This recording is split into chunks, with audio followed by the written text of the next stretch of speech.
तो हेलो दोस्तों, स्वागत है हमारे YouTube channel tech theory and practical पर। जैसे कि हमने पिछले वीडियो में आपको बताया था कि रोटर रेजिस्टेंस स्टार्टर के अंदर कंट्रोल वायरिंग किस प्रकार से करते हैं और कैसे रोटर रेजिस्टेंस स्टार्टर को कंट्रोल किया जाता है। और आज हम इस वीडियो के माध्यम से आपको बताने वाले हैं कि हमारे पास में जो रोटर रेजिस्टेंस स्टार्टर है उसकी पावर वायरिंग किस प्रकार से की जाती है, और जैसे कि हमारे पास में ये यहाँ पे रेजिस्टेंस दे रखा है, इसका कनेक्शन किस प्रकार से किया जाता है, इसके बारे में हम आज इस वीडियो के माध्यम से बताने वाले हैं। तो जैसे कि मैंने आपको पहले बताया था कि इसकी कंट्रोल वायरिंग कैसे होती है, और यहाँ पे सबसे पहले मैं आपको बता देता हूँ। जैसे कि यहाँ पे एक DOL स्टार्टर है, इसकी सप्लाई देने के लिए हम क्या करेंगे, यहाँ से 3 फेज सप्लाई देंगे इन पॉइंट पे, और यहाँ से जो थर्मल ओवरलोड रिले लगी हुई है इसके जो आगे वाले टर्मिनल है ये सीधे मोटर के अंदर कनेक्शन किए जाएंगे। तो स्लिप रिंग से जो वायर निकल रहे हैं उनका कनेक्शन करेंगे कॉन्टैक्टर नंबर 4 पे, और उसका वापस कॉमन सिरा करेंगे। ये जो हमारे पास में कॉन्टैक्टर 3 दिख रहा है, कॉन्टैक्टर 2 दिख रहा है, इसके साथ में दोनों का कॉमन कर देंगे कनेक्शन। और उसके बाद में यहाँ पे जैसे कि मैंने बताया,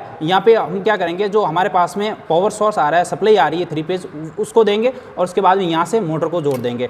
और उसके बाद में हमारे पास में कॉन्टैक्टर 2 दिख रहा है, उस कॉन्टैक्टर 2 के साथ में हमारे रेजिस्टेंस का कनेक्शन करेंगे, और कॉन्टैक्टर 3 के साथ में भी रेजिस्टेंस का कनेक्शन करेंगे। और हमारे पास में जो कॉन्टैक्टर 4 दिख रहा है उसको हम क्या करेंगे, यहाँ से 3 जो वायर L1 और L2 L3 है उसको तीनों को शॉर्ट कर देंगे। ठीक है, तो यहाँ पे मैं आपको बताता हूँ, यहाँ पे हमारे पास में एक रेजिस्टेंस है। जैसे कि आपको यहाँ पे यूरेका वायर की एक स्प्रिंग की तरह ये रेजिस्टेंस दिख रहा है।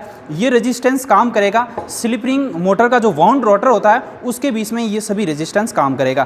तो उसमें मैंने आपको पहले भी बताया था कि जो हमारे पास में रोटर रेजिस्टेंस स्टार्टर होता है वो पहले अर्ध स्वचालित होता था, जिसमें कि एक रोटरी स्विच होता था, उसको जैसे घुमाते थे उसमें रेजिस्टेंस कम होता था। और यहाँ पे ये ऑटोमेटिकली यहाँ पे जैसे कि आपको टाइमर दिख रहे हैं, इस टाइमर के माध्यम से ये अपने आप यहाँ पे रेजिस्टेंस कम होता रहेगा। तो यहाँ पे रेजिस्टेंस को हमने क्या किया, 2 भागों में बांटा गया है। जैसे कि यहाँ पे आपको दिख रही है से यहाँ पे स्प्रिंग दिखाई दे रही है जो कि यूरेका वायर की है, और यहाँ से आगे की साइड में आप देखो तो इस प्रकार से यहाँ पे कनेक्शन किया हुआ है। जैसे कि स्प्रिंग है, तो यहाँ पे एक साइड में तो ये 3 वायर यहाँ से निकल रहे हैं, और 3 वायर इनको कॉमन किया हुआ है यहाँ से, और 3 वायर यहाँ से निकल रहे हैं। ठीक है ना, तो यहाँ पे आपको ध्यान रखना है, यहाँ जो ये 3 वायर हैं, ये 3 वायर जो काम करेंगे तो यहाँ पे पूरा रेजिस्टेंस इसके बीच में काम करेगा। ठीक है ना, इसका कनेक्शन अगर हम कर रहे हैं तो यानी कि ये पूरा यहाँ पे रेजिस्टेंस काम करने वाला है। और अगर यहाँ से कनेक्शन कर रहे हैं अगर मोटर के साथ में, तो यहाँ पे ये आधा रेजिस्टेंस काम करेगा। ये ध्यान रखना है कैसे काम करेगा। जैसे कि मैं आपको बता देता हूँ, यहाँ पे ये 20 में से कनेक्शन कर रहे हैं तो ये रेजिस्टेंस तो काम तो आएगा नहीं, ये रेजिस्टेंस जो बाकी जो दिख रहा है आपको 3 ये स्प्रिंग, ये काम आने वाली है यहाँ पे। ठीक है ना, तो यहाँ पे क्या करेंगे, जो पूर्ण रेजिस्टेंस काम में आ रहा है उसका कनेक्शन हम क्या करेंगे, कॉन्टैक्टर 2 दिख रहा है उसके साथ में कनेक्शन कर लेंगे। और जो अर्ध रेजिस्टेंस काम आ रहा है, जो आधा रेजिस्टेंस यहाँ पे काम आ रहा है, उसके कनेक्शन ये जैसे कि 3 वायर आपको दिख रहे हैं, उसका कनेक्शन हम कर देंगे कॉन्टैक्टर 3 के साथ में। और जो कॉन्टैक्टर 4 दिख रहा है उसको हम क्या कर देंगे, यहाँ से शॉर्ट कर देंगे। जैसे कि मैं आपको यहाँ पे पावर डायग्राम का मैं सर्किट आपको पूरा यहाँ से समझाता हूँ। जैसे कि यहाँ पे एक स्लिप रिंग इंडक्शन मोटर दे रखी है, तो इस स्लिप रिंग इंडक्शन मोटर में मैंने आपको पहले भी बताया था, इसके अंदर एक वाउंड रोटर होता है। इस वाउंड रोटर से जो 3 फेज वाइंडिंग कर रखी है वो आती है यहाँ पे स्लिप रिंग पे। जो यहाँ पे 3 स्लिप रिंग लगी होती हैं, और इन 3 स्लिप रिंग का जो कनेक्शन होता है ये रेजिस्टेंस के साथ में कनेक्शन होता है। और यहाँ पे जो 3 वायर दे रखे हैं इनका कनेक्शन ये जो यहाँ पे DOL स्टार्टर है उसके साथ में कनेक्शन कर रखा है। ये हमारे पूरी एक पैनल का जो डायग्राम है, हम बताएंगे आपको पैनल पे किस प्रकार से यहाँ पे कनेक्शन करना है।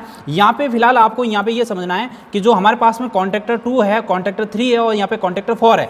तो यहाँ पे कॉन्टैक्टर 2 के साथ में ये पूरा रेजिस्टेंस काम करेगा, और कॉन्टैक्टर 3 है उसके साथ में ये आधा रेजिस्टेंस काम करेगा। तो यहाँ पे टाइमर क्या करेगा, यहाँ पे जैसे हमने 30 सेकंड यहाँ पे सेट किया है, तो कॉन्टैक्टर 2 पहले स्टार्ट हो जाएगा, उसके बाद में 30 सेकंड के बाद में ये पूरा रेजिस्टेंस जो काम कर रहा था उसका यहाँ पे आधा रेजिस्टेंस काम करेगा। उसके बाद में जो कॉन्टैक्टर 4 यहाँ पे स्टार्ट होगा उस टाइम ये रेजिस्टेंस पूरा यहाँ से कट हो जाएगा, और यहाँ पे जो यहाँ पे वाउंड रोटर से 3 वायर आ रहे हैं वो यहाँ से बाहर आके शॉर्ट हो जाएंगे। ठीक है ना, उस समय क्या होगी, हमारी जो मोटर है वो पूर्ण स्पीड से रन करती रहेगी। तो इस प्रकार से हमारे पास में जो रेजिस्टेंस है उसके साथ में कनेक्शन किया जाता है, और यहाँ से इस मोटर को सप्लाई दी जाती है। तो आगे हम आपको बताते हैं कि ये रोटर रेजिस्टेंस इस पैनल बोर्ड पे किस प्रकार से आपको सेट करना है, और कैसे यहाँ पे मोटर के साथ में आपको कनेक्शन करना है। तो इसी के साथ में जय हिंद, जय भारत, मिलते हैं अगले वीडियो के अंदर।